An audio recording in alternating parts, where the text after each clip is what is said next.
derecho penal, son muy importantes, así como la estadística, así como lo es la política criminal, así como lo es la medicina forense, así como es la psiquiatría forense. La psiquiatría no solamente examina la personalidad o algunos comportamientos peligrosos de los acusados, sino que también a las víctimas, ¿verdad? También analiza a las víctimas, ¿verdad? Porque recuerden que cuando hablamos de lesiones, pueden ser lesiones físicas o lesiones mentales, ¿verdad? O psicológicas.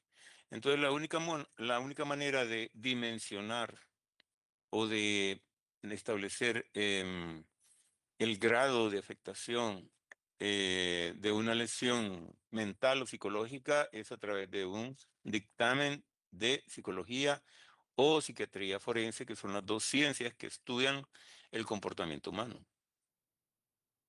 ¿verdad? Entonces, si ustedes pueden, digamos, como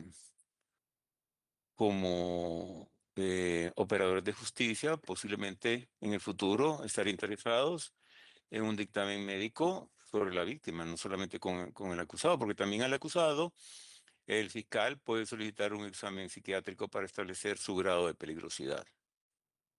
¿Cómo se mide el grado de peligrosidad de un individuo? Bueno, se puede medir primero por la forma de comisión del delito, ¿verdad? Ah, Por la forma de comisión del delito la que es el funciona. primer... eh, eh, por favor, apague su micrófono porque se escucha todo lo que dicen ahí. Bueno, entonces por la forma de comisión del delito, si ha habido, por ejemplo, saña o ensañamiento, ¿verdad? O digamos que crueldad, frialdad. Entonces todo eso se examina y también se puede hacer a través de estudio de antecedentes, porque una persona que tiene, digamos, que es reincidente, entonces al momento de la determinación de la pena concreta, ¿verdad? Se puede valorar la reincidencia como peligrosidad del acusado y eso le agrava la pena. ¿Verdad? Como también puede hacerlo a través de un dictamen de médico, o de psiquiatra forense o psicólogo.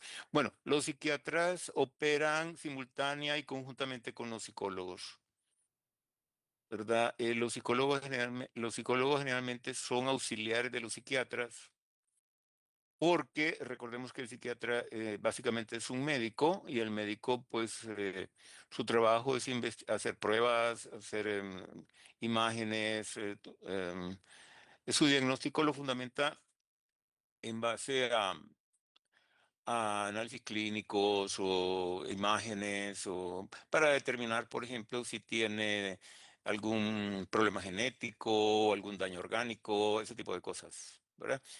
Pero hay cosas que no se ven, ¿verdad? Hay lesiones que no se ven, que la única manera de detectarlas es a través de la aplicación de test por medio de psicólogos. Entonces, por ejemplo, una víctima que ha sido violada, es una persona que probablemente tenga momentos depresivos, momentos de llanto sin motivo aparente. Puede ser que tenga recuerdos del momento en que fue víctima de agresión o que desarrolle complejos o fobias.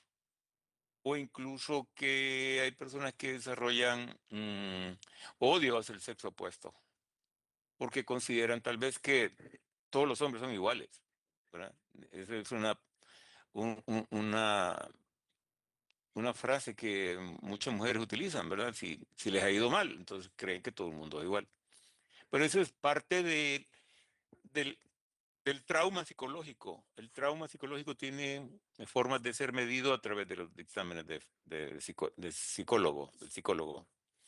Entonces probablemente no tenga ninguna lesión cerebral ni nada que se le parezca que sea orgánico, que se pueda medir o que se pueda ver en una imagen con una tomografía o en con otro tipo de exámenes, pero que sí se pueden medir a través de dictámenes de psicólogo. Bueno, Entonces, esas son las ciencias que contribuyen al derecho penal. Como también habíamos mencionado, por ejemplo, la filosofía, la antropología, la sociología forense y también, obviamente, las reglas jurídico, las ciencias jurídico-represivas, como lo es el derecho procesal penal, ¿verdad? Que dijimos que son complementarias, son complementarias. Bueno, entonces pasemos a lo que es un estudio, un breve estudio histórico de lo que ya empezamos a ver sobre las ideas penales del tiempo de la prehistoria. Ya dijimos que primero hubo una venganza privada que era desproporcionada, ¿verdad? No tenía medida. Surge, digamos, los primeros intentos de poder controlar o medir o racionalizar la venganza privada. Lo hicieron a través de los primeros códigos de los chinos, digamos, los persas a través del Código de Hammurabi o la ley del talión, ¿verdad? Que empezaron ya a tratar de medir o de encontrar alguna racionalidad a la compensación por el delito, ¿verdad? Que normalmente estos códigos no permitían cualquier tipo de represalia, ¿verdad? Sino que solamente eran ojo por ojo, diente por diente, así como dice la ley de talión, ¿verdad? Y habían diversos códigos que intentaron o lo hicieron los primeros intentos de encontrar algún grado de racionalidad al derecho penal. También hablamos eh, de la venganza divina que se establece, digamos, a través de ciertas políticas estatales como lo son, por ejemplo, lo que establece el Antiguo Testamento, ¿verdad? El Dios que establece, que estatuye el Viejo Testamento, lo que se conoce como Pentateuco, es un Dios vengativo. Es un Dios que no es el del Nuevo Testamento, ¿verdad? De paz, de amor, de perdón. No, el Dios del Viejo Testamento es vengativo.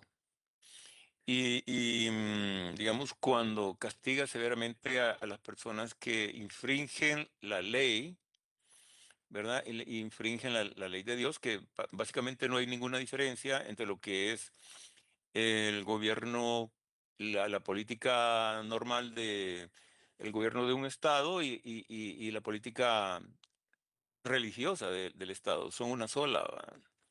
Una sola, y entonces em, el delito, a su vez, no solamente quebranta las leyes de los hombres, sino que también causa una lesión a la divinidad y la pena es la inmolación del delincuente a la divinidad ofendida. Bueno, entonces sucede otro fenómeno muy importante en la historia de la humanidad, pues como ustedes todos lo saben, es la Revolución Francesa, porque viene a introducir un nuevo principio que es muy importante en el derecho, que es el principio de legalidad. Recordemos que antes, en el tiempo de la monarquía, el soberano no tenía límites. El soberano, el rey, ¿verdad? No tenía límites, él tenía potestad sobre la propiedad y sobre la vida de las personas. Y podía decretar a través de los jueces, que eran extensiones del poder monárquico, podía aplicar una pena de muerte o una confiscación de bienes sin tomar en cuenta ningún precepto, sino sencillamente porque era la voluntad del monarca, ¿verdad? Y eso no se discutía. A raíz de la Revolución Francesa, pues entonces se humanizan las leyes, se humanizan las leyes y se crea pues el gobierno de la ley, donde ningún funcionario estaba por encima de la ley, está por encima de la ley, ¿verdad? Sino que simplemente eran simples y puros ejecutores de lo establecido en la ley, que no es más que el contrato social. ¿Y quién escribió el tema de contrato social? Pues lo escribió Rousseau, uno de los iluministas de la Revolución Francesa, ¿no? Entonces, todos ellos empezaron a escribir y fueron los que fueron creando las condiciones, ¿verdad? para poder am, dar lugar a un cambio de paradigma en cuanto al principio de legalidad, por ejemplo, ¿verdad? A la división de los poderes del Estado, ¿verdad? En tres poderes con relaciones de coordinación y no de subordinación, ahí inicia todo esto, ¿verdad? Entonces, quiero que analicen cuál ha sido el papel que tienen todos estos filósofos, moralistas, juristas de la Revolución Francesa, entre ellos Voltaire, Montesquieu y Rousseau. Pero no son los únicos, ¿verdad? No son los únicos. Ellos hacen un esfuerzo intelectual que es el fundamento que, de la revolución, el fundamento ideológico de la revolución francesa que da lugar, por ejemplo, a la creación del primer código, del movimiento codificador. ¿Verdad que antes pues no existían códigos que establecieran el conjunto de normas jurídicas aplicables, ¿verdad? Sino que sencillamente un juez podía crear un delito y aplicar una pena, sencillamente, ¿verdad? No había ningún límite, ¿verdad? En cambio, lo que se introduce a partir de ese momento es la ilustración y el principio de legalidad, donde ni siquiera un juez podía crear normas jurídicas, podía aplicar las penas que quisiera, sino que solamente las que estableciera la norma jurídica, ¿verdad? Entonces el principio de legalidad se convierte en una garantía para los ciudadanos, en una garantía para la justicia, en una garantía para todos los involucrados en el ámbito, en el ámbito de la ley. El creador del principio de legalidad, pues, fue una de las primeras construcciones científicas que se crearon, entre ellos fue Anselmo von Feuerbach, pero en su obra sistemática, que habla del Tratado de Derecho Penal Común vigente en Alemania, ¿verdad? Esto fue el primer tratado de derecho penal que regula el principio de legalidad. Famoso principio que establece el aforismo latino, nulla pena sine lege, nulla pena sine crimine y nulla crimen sine pena. El principio de legalidad, pues lo vamos a ver más adelantito, ¿verdad? Que tiene que ver con las cuatro extensiones o manifestaciones del principio de legalidad. Lo vamos a ver más adelantito. Les voy a dejar para lectura la lección número 4 del texto que habla sobre las escuelas penales. ¿Y qué es esto de las escuelas penales? Bueno, cada una de las escuelas penales son corrientes del pensamiento, ¿verdad? Que ustedes saben, son corrientes doctrinales del desarrollo evolutivo del derecho penal que va evolucionando poco a poco con el curso de los tiempos, ¿verdad? Y entonces estas corrientes de pensamiento humano surgen principalmente en el seno de Europa, en Alemania, en Italia, que son los dos focos científicos de donde surge toda esta evolución del pensamiento en las universidades, en las escuelas de derecho, ¿verdad? Y entonces, por ejemplo, a partir de la Revolución Francesa surge lo que es la escuela clásica. La escuela clásica lo que viene es a poner límites a humanizar el derecho, a humanizar el derecho. Entonces, la escuela clásica tiende a proteger los derechos de la persona, del individuo, frente al poder del Estado. ¿Verdad? Es lógico porque venimos de un régimen dictatorial, de un régimen monárquico, donde el individuo no tenía derechos.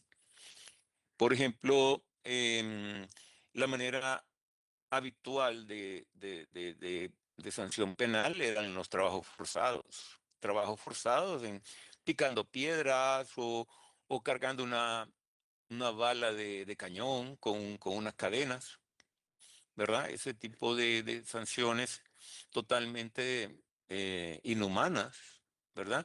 Donde el fin de la pena se centraba en el sufrimiento físico del individuo, en la venganza de la sociedad sobre el individuo para lograr un arrepentimiento a través de penas crueles, ¿verdad? También recordemos que el derecho penal surge también de la aplicación de las penas a través de instituciones como la Santa Inquisición, donde un medio de prueba, el medio de prueba más famoso era la tortura. La tortura era un medio de prueba, que lo que tendía era a lograr la confesión del imputado a través de la aplicación de la tortura, ¿verdad? Y entonces muchos de ellos se miraban en la necesidad de confesar tal vez un delito que no habían cometido, con el propósito de evitar que continuara la tortura. Y muchas veces se les perdonaba la vida, pero en la mayoría de los casos pues eran sometidos a la pena de muerte a través de la hoguera, de la aplicación de las hogueras. Por ejemplo, a las brujas, a los herejes, a las personas que no cumplían los dogmas de la iglesia. ¿Verdad? Dígame, Heidi, ¿quiere participar? Buenas tardes, abogado, compañero, compañeros. No era precisamente lo que usted mencionaba, ¿no? Que no era que confesaban delitos, sino que dada la tortura que estaban, terminaban por confesar, aunque ellos no lo hayan cometido. Era básicamente, pero usted ya lo había mencionado, por eso bajé la mano. Sí, pero les quiero hacer una aclaración. La Santa Inquisición, claro, surge en toda Europa, incluso en América, porque recordemos que los conquistadores cuando llegaron al Nuevo Mundo, pues venía la Santa Inquisición ahí también. Entonces aplicaron, digamos, en las capitanías generales, como por ejemplo en Guatemala, en el Perú, realizaron varios juicios de la Inquisición, ¿verdad? Pero no es exclusiva de España, porque se tiene una idea equivocada de que la Inquisición solo funcionó en España y no, funcionó en toda Europa. Y yo les voy a decir que la mayor cantidad de penas de muerte aplicadas por la Inquisición no fue en España, ¿verdad? Tal vez fue en Francia o en Alemania o en Países Bajos o en otros lugares, ¿verdad?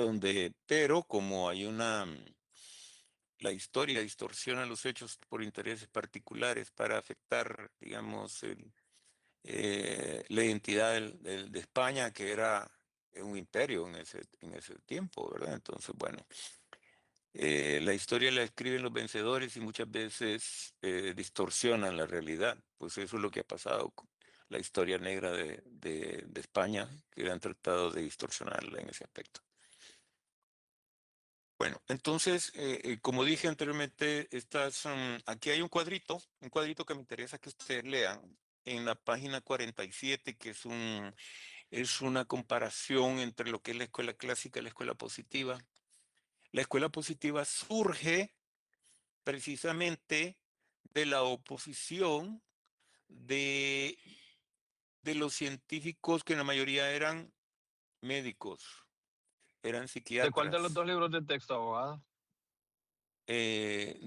No sé, estoy hablando del libro de lecciones de Derecho Penal 1, Ok, perfecto. el cuadrito que aparece en la página 47, pero probablemente si ustedes no tienen la misma edición, probablemente no esté en esta página, pero por ahí tienen que buscarla. Por ejemplo, la escuela clásica habla de libre albedrío. ¿Qué es el libre albedrío para usted? Isis o Starlu, para usted, ¿qué es el libre albedrío? Pues son las disposiciones personales en cuanto a hacer o no hacer algo. La distinción personal sobre lo que está bien o lo que está mal. Sí. Bueno, es que teóricamente todas las personas tenemos una conciencia del bien y el mal. Entonces la persona puede tomar una decisión entre hacer lo correcto o hacer lo incorrecto, en hacer lo bueno o hacer lo malo, ¿verdad? Y entonces ese es el libre albedrío, esa decisión que toma la persona. Ahí se Entonces, aplican bastante las normas morales, ¿verdad? Sí, correcto. Tiene que ver mucho el campo de la moralidad del individuo, ¿verdad? Pero le voy a decir algo. Esta teoría del libre albedrío fue criticada mucho por los positivistas. Porque los positivistas, como eran la mayoría eran médicos, entonces ellos consideraban que una causa principal del delito era precisamente que las personas nacían siendo criminales porque nacían con problemas mentales o genéticos, ¿verdad? O con traumas o con ese tipo de cosas. Entonces, cuando una persona adolece, por ejemplo, de una enfermedad mental, no tiene la capacidad de libre albedrío. No la tiene porque prevalece, digamos, su patología, la enfermedad, o lo que lo hace a él, pues, tener una idea equivocada de la realidad. Entonces, estas personas no tienen libre albedrío. Entonces, él habla que realmente debe haber un determinismo que es, dice, conforme a esta escuela, el individuo se ve fatalmente conducido al delito por efecto de las fuerzas que operan dentro y fuera de él. El determinismo, digamos, puede ser causas sociales o pueden ser causas naturales o genéticas o biológicas, ¿verdad? Entonces, la escuela clásica parte de que todas las personas tenemos la capacidad de decidir, pero la verdad es que no todas, no todas. Entonces, pero fíjense que una situación, el derecho va evolucionando a partir de las contradicciones que se dan. A partir de las contradicciones, ¿verdad? Porque muchas teorías, a pesar de que aparentemente son irreconciliables, producen una tercería, posiblemente funden dos teorías en una sola y surge una tercera, que es lo que sucede en la mayoría de las contradicciones que al principio parecen ser irreconciliables. Por ejemplo, la escuela clásica habla de que el individuo tiene una responsabilidad moral, mientras que la escuela positiva habla de una responsabilidad frente a la sociedad, que más que una responsabilidad moral, es una responsabilidad social, ¿verdad? La que tiene que tomar en cuenta el individuo, porque la escuela positiva considera que un individuo dentro de la sociedad debe responder a un comportamiento, a un esquema de comportamiento preestablecido por el ámbito social. Y si, digamos, se separa de esa conducta esperada, es cuando se le debe aplicar una pena y no cuando infringe preceptos de naturaleza moral, ¿verdad? Sino más bien preceptos jurídicos y no tanto de naturaleza moral. Bueno, por ejemplo, la escuela positiva hablaba de una sentencia determinada, mientras que la escuela clásica introdujo un aspecto como, vuelvo a reiterar, o reitero, son médicos. Entonces los médicos psiquiatras dicen, bueno, es que hay enfermedades que no se curan, o son incurables, o son de difícil tratamiento. Por ejemplo, cuando una persona está, bueno, una enfermedad, tiene una enfermedad, entonces esa probablemente no se vaya a curar ni siquiera en 10 años. Mientras que las penas son determinadas, no puede ser, una persona no puede estar privada de su libertad por más tiempo que el que establece la sentencia. Mientras que para los escuela positiva, no. Mientras no se cura, no sale de la institución. Puede estar, digamos, en un centro penitenciario o puede estar en un psiquiátrico, en una penitenciaría o una granja penal. Mientras la persona no reduzca su peligrosidad, entonces no puede obtener su libertad. Pero sabemos que no se puede mantener a una persona privada de su libertad en forma indeterminada, excepto en los casos donde se aplica la pena perpetua, ¿verdad? En la cárcel a perpetuidad. Pero eso ha sido, digamos, una evolución del derecho. Bueno, entonces les voy a pedir que por favor analicen estas características de las escuelas clásica y positiva. Y les voy a comentar que, bueno, surge una tercera escuela, como les mencionaba, que es producto de las contradicciones, donde se habla de que la escuela clásica tiene aspectos positivos, como la escuela positiva, y entonces los mezclan y crean la tercera escuela, que el fundador, bueno, dice que la victoria de la escuela clásica no fue definitiva, dice, y la polémica entre clásicos y positivistas no parecía tener fin. Apareció en escena la llamada Terza Scuola. Esta surge en Italia, ¿verdad? La escuela clásica surge en Alemania, ¿verdad? Que esos eran los focos de donde estaban los intelectuales. Y fíjense que la escuela clásica, la mayoría de ellos eran filósofos. El enfoque acerca del análisis del fenómeno del delito es distinto dependiendo de cuál sea la disciplina científica, de donde provenga, ¿verdad? Uno lo hace un enfoque en el individuo y otros hacen un enfoque en el aspecto social. Por ejemplo, solo para citar un ejemplo,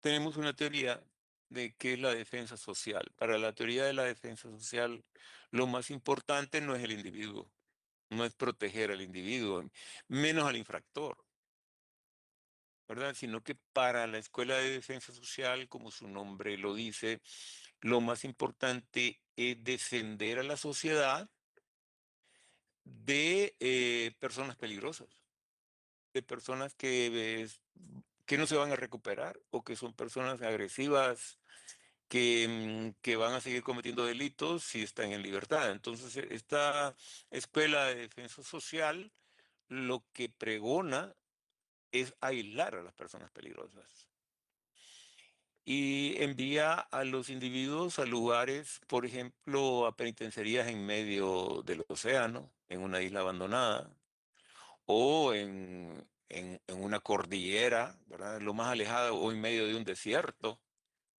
¿verdad? Entonces lo que van queriendo, lo que van estableciendo, digamos, son mecanismos para proteger a la sociedad, que es la mayoría de las personas honradas, ¿verdad? De las personas antisociales que no quieren respetar las reglas, ¿verdad? Tiene su lado positivo y su lado, bueno, como dije, estas tendencias o escuelas de pensamiento de la ciencia penal se han ido, bueno, son muestras son como pequeñas imágenes de la evolución de la historia. Ahora tenemos, digamos, la dogmática penal alemana, que se estudia la ciencia, es una verdadera ciencia del derecho penal, que estudia los códigos, más que las ciencias auxiliares, más que la sociología, más que la genética, más que la psiquiatría, más que son otras ciencias que tratan de abonar y de contribuir con la ciencia penal. La dogmática estudia lo que es la estructuración de la ciencia jurídica, cómo el jurista va a estructurar el tipo penal, los tipos penales, como qué es lo que se va a sancionar, cuánto van a durar las penas, cuánto digamos, se sanciona al autor a diferencia del cómplice. Entonces hace un estudio de lo que es propiamente el derecho penal material o sustantivo, ¿verdad? Y independientemente de lo que son el estudio de las otras ramas de la ciencia, de la ciencia. Les voy a dejar como tarea que estudien otras escuelas que están prevaleciendo, por ejemplo, la escuela de la imputación objetiva, la escuela de la imputación objetiva, y que estudien, por ejemplo, la contribución que hicieron los finalistas al derecho penal. Al derecho penal, porque nosotros, digamos, tenemos una corriente que... Repite esa última, Sí, repite, no, lo último. ahorita, permítame. La mayoría bueno, la mayor influencia sobre nuestros códigos la tuvieron los causalistas, ¿verdad? Entonces, hay una escuela que se llaman finalismo o los finalistas. Entonces, ellos contribuyeron, introdujeron conceptos nuevos a la dogmática penal, ¿verdad? Por ejemplo, lo que es el error de tipo y el error de prohibición. Eso es una contribución del finalismo. Por ejemplo, el desglose del tipo penal en tipo penal objetivo y tipo penal subjetivo, ¿verdad? Entonces, todo eso son contribuciones del finalismo a la ciencia jurídico-penal. Entonces, yo quiero que ustedes investiguen lo que es la escuela del finalismo y la contribución que realizan los finalistas a la ciencia jurídico-penal. Ese es un tema. Y el otro es que investiguen las características de la escuela de la imputación objetiva,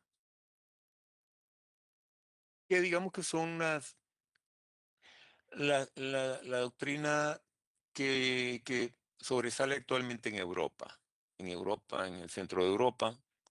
Alemania siempre sigue siendo un centro muy importante de generación de ideas del derecho penal. Muchos de los penalistas famosos españoles han estudiado en las principales universidades europeas de Alemania, ¿verdad? Y entonces están muy influenciados por estas doctrinas, ¿verdad? Y como dije, estas escuelas tienen una particularidad de que ejercen una influencia muy grande sobre la estructuración de los códigos, ah, de los códigos que finalmente los modelos de esos códigos vienen a tener una injerencia sobre la realidad nuestra en Honduras o en América Latina, ¿verdad? A tal extremo, por ejemplo, cuando se hizo la reforma del Código Procesal Penal que introdujo los juicios orales, eso fue como una moda, fue como bueno, empezó en la provincia de Córdoba, en Argentina. Fue el primer país que introdujo en América Latina los juicios orales y públicos. Y después fue como un virus que se regó por toda América, incluyendo Honduras, ¿verdad? Cambió su sistema. La mayoría de las sociedades en América, ¿verdad?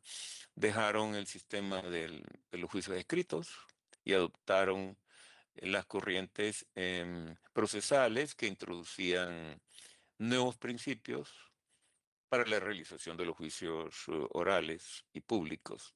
Ese es nada más un ejemplo, es un ejemplo, ¿verdad? Actualmente nosotros, con el nuevo Código Penal que está contenido en el decreto 130 de 2017, se introdujeron conceptos finalistas, ¿verdad? Al código y se introdujeron y ya nosotros los aplicamos y ni siquiera sabemos por qué o qué influencias son las que tienen en nuestro código, ¿verdad? ¿Verdad? Porque tendríamos que identificarlos, tendríamos que em, poder saber qué influencias tiene, sigue siendo causalista o tiene alguna ideología de la escuela finalista. Mira que es importante, es importante. Mm. Bien, estudiemos la lección 6 que se refiere a la estructura de la ley penal. La estructura de la ley penal para poder identificar si un tipo penal es de naturaleza, si es un tipo penal o no, o es una norma de otra ciencia o de otra rama del derecho. La estructura de la Abogado, ley, sí, dígame. pensé que quería pedirle un favor. ¿Usted cree que pueda subir al campus el temario de lo que hemos estado viendo? Porque he estado revisando y solo ha subido lo de la tarea, entonces no sé si puede subir el temario. Bueno, yo dije al principio, ¿verdad? Que ustedes tienen que buscar este texto de lecciones no sé si la encontraron. No, sí, Yo, los dos libros bueno, están, los compañeros los compartieron. Lo único bueno, que saber qué es lo que vamos a buscar en cada uno de los libros. no, vamos en orden, vamos siguiendo. Ahorita estamos en la lección 6. Entonces, si usted quiere saber Ok. lo que hemos estudiado, lo que hemos visto, o si tienen alguna pregunta sobre algún tema específico, entonces busquen lecciones de Derecho Penal 1, ¿verdad? Ahí están los temas que van a entrar en el examen. Dijimos que para el primer parcial entran las primeras 10 lecciones, las primeras 10. En el segundo parcial, de la lección 11 a la lección 30, a la lección 20. Y del tercer parcial, de la lección 21 a la lección 30. ¿Verdad? Recuérdeme por favor que antes de concluir la clase tenemos que hacer algunos ejercicios de determinación de pena, porque no nos va a quedar demasiado tiempo para poder analizar este tema que es muy importante, que ustedes lo sepan, es cómo se determinan las penas. La pena abstracta es la que establece el legislador y la que está establecida en los códigos, que establece un parámetro que tiene un límite mínimo y un límite máximo. Y entonces el tribunal, digamos, a él corresponde, a los jueces corresponde establecer la pena concreta, tomando en consideración factores como la peligrosidad, como la presencia de agravantes, circunstancias atenuantes, circunstancias de personalidad del individuo, antecedentes personales, ¿verdad? Todos esos aspectos. Y otro aspecto importante que se toma en cuenta para la determinación de la pena es el daño provocado por el delito. El daño provocado. Pero no es lo mismo estafar a una persona que estafar a 100 personas, ¿verdad? Entonces ahí el daño es esos delitos que afectan, por ejemplo, derechos colectivos, como los delitos ambientales, por ejemplo, o los delitos que afectan la salud pública, ¿verdad? Que son derechos colectivos, causan mucho daño a la sociedad y por lo tanto debe calificarse, ¿verdad? Debe calificarse como una circunstancia especial para el momento de determinación de la pena, ¿verdad? Bien, entonces, siguiendo el tema de la estructura de la ley penal, vamos a decir que la ley penal em, toda ley penal consta de dos partes: precepto o presupuesto constituido por la hipótesis de hecho formulada por el legislador, y la segunda parte es la sanción o consecuencia constituida por el señalamiento del mal que debe de infligirse a quien realice la hipótesis de hecho. Entonces, digamos que la hipótesis de hecho son toda acción u omisión establecida por el legislador y que da lugar, o sea, son conductas ilícitas, obviamente. Entonces, si la persona, el individuo, comete una de esas hipótesis señalada por el legislador como una conducta contraria a la ley, una conducta ilícita, entonces ese se cumple el presupuesto, el precepto o presupuesto de la norma. Y obviamente, si se cumple el presupuesto o precepto de la norma, que es la acción u omisión ilícita establecida por el legislador, de manera hipotética, ¿verdad? Porque el legislador, cuando hace la norma o elabora la norma, no la hace para aplicarla a un caso concreto, sino lo hace siempre de manera general y abstracta, de manera general y abstracta, para el caso en que se cometa esa acción u omisión ilícita, ¿verdad? A quien corresponde aplicarla al caso concreto es al juez o tribunal. Pero el legislador no legisla para aplicarla a un caso concreto, sino más bien para regular algunas conductas sociales de manera general y abstracta. Y entonces, si se cumple el precepto o presupuesto, eso, ¿qué es lo que se aplica? Una consecuencia, sanción o consecuencia. ¿Y qué es la sanción o consecuencia? Es el mal que debe infringirse a quien realiza la hipótesis señalada por el legislador. Sí, y ese mal, pues es la pena. Por eso, em, pero recordemos que tenemos ahora una amplia gama de sanciones de naturaleza penal, no solamente aquellas privativas de la libertad, sino que también em, privan a la persona sancionada o a quien realiza la conducta ilícita de derechos, de algunos derechos distintos de la libertad, ¿verdad? Como por ejemplo derechos de familia, derechos de administración de bienes, derechos civiles y políticos, derechos de libre circulación, restricciones a la libertad, em, por ejemplo, prohibiciones de portación de armas o de consumo de bebidas alcohólicas o de consumir drogas u otras limitaciones a la libertad, ¿verdad? Y entonces existe una amplia gama de sanciones privativas de la libertad, como podría ser, por ejemplo, no solamente un internamiento por un tiempo determinado en una institución penitenciaria, sino que también en un hospital psiquiátrico. Desafortunadamente nosotros en Honduras no contamos con una penitenciaría psiquiátrica, o sea, para el tratamiento de personas con problemas mentales que han cometido delitos muy serios, muy graves, o son personas peligrosas por ese mismo hecho, ¿verdad? O se da el caso de que o tenemos penitenciarías o tenemos hospitales psiquiátricos, pero no tenemos penitenciarías psiquiátricas. Entonces, ¿qué es lo que sucede? A los peligrosos los mandan, si los mandan al hospital psiquiátrico, ahí no nos pueden atender porque ponen en peligro a los demás pacientes, ¿verdad? Y dicen ellos que no tienen las condiciones de seguridad para cuidar a una persona peligrosa. Y si los mandamos a una penitenciaría, tienen unas alas especiales, ¿verdad? Pero en la práctica están mezclados con el resto de la población penitenciaria. Y entonces son personas que tienen problemas mentales. Normalmente los demás se aprovechan de ellos y abusan de ellos. O bueno, es una situación que además las penitenciarías no tienen psiquiatras. Fíjense que una penitenciaría nacional apenas tiene un enfermero o un médico que atiende a una población de 7,000 personas. Es imposible. Es imposible dar una atención a una persona que tenga una enfermedad mental.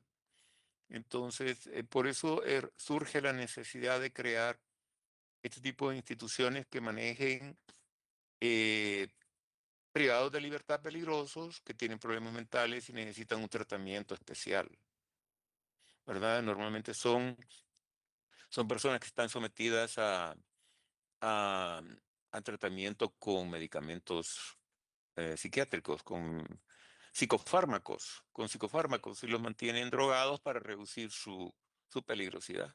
Y la mayor parte del tiempo están encerrados porque son tal vez personas muy peligrosas, ¿verdad? Y las personas que cuidan eso no son personas solamente entrenadas en seguridad, sino que son enfermeros que pueden aplicar una inyección o saben qué tratamiento tienen o saben, por ejemplo, cómo reducir a la impotencia a un reo peligroso utilizando llaves de, de judo, de artes marciales, porque son personas que son entrenados para eso, son personas que tienen un entrenamiento especial. En cambio, en los hospitales psiquiátricos no, ahí los enfermeros solo están acostumbrados a tratar con personas que puede ser que en algún momento se pongan agresivos, pero no representan un alto grado de peligrosidad ni para ellos ni para los demás, ¿verdad? Solo les ponen inyección y ya estuvo, ya los tranquilizan. Bueno, entonces una ley penal tiene que reunir esta estructura que acabo de mencionar de manera estricta. Aunque ustedes encuentran, digamos, un tipo penal o una legislación que no esté dentro del código, pero reúne estos requisitos, es una ley penal. Es una ley penal. Entonces hablaríamos de una ley penal especial porque, aunque no está incorporada dentro del código, es una ley penal. Entonces sería una ley penal especial. Entonces, bueno, ¿qué sucede cuando la norma no tiene o carece de alguno de estos dos elementos? Puede ser que carezca de precepto o puede ser que carezca de consecuencia o de la pena. Entonces estaríamos hablando de leyes penales en blanco. En blanco porque les hace falta alguno de estas dos partes de la estructura de la ley penal, ya sea que le falte el presupuesto o la consecuencia. Estaríamos hablando de leyes penales en blanco. Esto es una em, mm, Si ustedes podrían pensar fácilmente que una ley penal en blanco viola el principio de legalidad, porque una ley penal en blanco debe tener esos dos la estructura completa, porque no puede quedar al libre albedrío del juez llenar ese vacío con una suposición. Por ejemplo, en materia penal, la analogía es una fuente del derecho, pero solo se aplica a favor del acusado. Todas aquellas disposiciones que son a favor de la persona, del reo o del acusado, del imputado, entonces se puede aplicar la analogía, pero nunca en contra, nunca para agravar la condición o para aumentar la pena. Y que cuando se aplica la analogía, se aplica cuando hay vacíos en la ley. Cuando hay vacíos en la ley. Entonces ya se establece que, digamos, si hay un vacío en la ley, entonces puede aplicar alguna disposición que tiene la misma ley para llenar ese vacío. Porque el vacío tiene que llenarse de alguna manera. Y el legislador tiene que decir cómo se llena ese vacío. Por ejemplo, hay disposiciones en el código que dicen la sanción que se aplica a ese delito es la que establecida en el artículo anterior. No establece sanción, sino que lo remite a otra norma. Entonces, digamos que eso sería una ley penal en blanco, pero que el mismo legislador dice cómo debe llenarse el vacío aplicando la pena establecida en el artículo anterior, ¿verdad? Entonces ahí se llena el vacío. Igual, por ejemplo, cuando lo que falta es el precepto, muchas veces el legislador adopta la técnica legislativa de remitir a otra norma para llenar el vacío del precepto. Por ejemplo, cuando habla de la pena que se aplica a las personas que exhuman cadáveres sin cumplir el protocolo de salud pública o de salubridad pública. Entonces se entiende que el protocolo lo establece el Código Sanitario. El Código Sanitario, que es una ley de la administración pública que regula, por ejemplo, los procedimientos para mantener la higiene dentro de los hospitales, dentro de los cementerios, dentro de las salas de quirófanos, dentro de, digamos, de las salas de autopsia de los médicos, cómo los médicos tienen que usar uniformes, guantes, mascarillas, uniformes especiales que están debidamente higienizados. O sea, la ley de salud pública, la ley general de salud pública, establece esos mecanismos y también establece, por ejemplo, cuáles deben ser los pasos que deben de seguir para exhumar un cadáver. ¿Y por qué es una ley de la administración pública? Porque normalmente, digamos, ¿en qué caso se aplica una exhumación? Se aplica una exhumación cuando, por ejemplo, se ha cometido un crimen y muchas veces la familia se apresura a enterrar el cuerpo, ¿verdad? Incluso algunas personas se niegan a prestar el cuerpo para practicar una autopsia, porque consideran de que la autopsia va a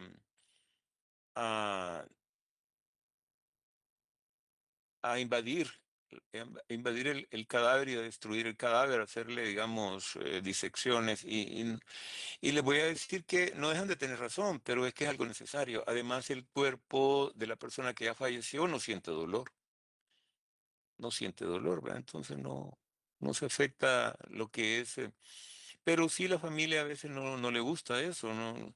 Pero ¿qué sucede si una persona es, digamos, enterrada sin que se le practique Oh, perdón, una pensé que me tengo que autopsia? desconectar de la clase, porque voy a otra ahorita y me tengo que Sí. conectar también. Sí, gracias, Entonces abogado.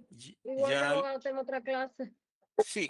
Eh, Entonces, el Código Penal, solamente voy a terminar con esto. El Código Penal no puede copiar, entonces para no copiar, digamos, lo que diga el Código Sanitario, simplemente lo remite a él.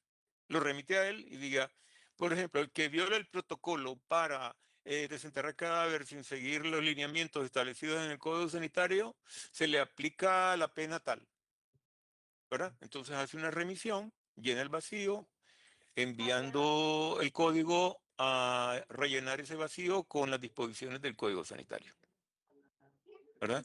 Pero sí se viola el principio de legalidad cuando el mismo legislador no establece cómo llenar ese vacío, ¿verdad? Porque eso sí viola el principio de legalidad. Bueno, entonces nos vemos mañana y seguimos con este tema solo para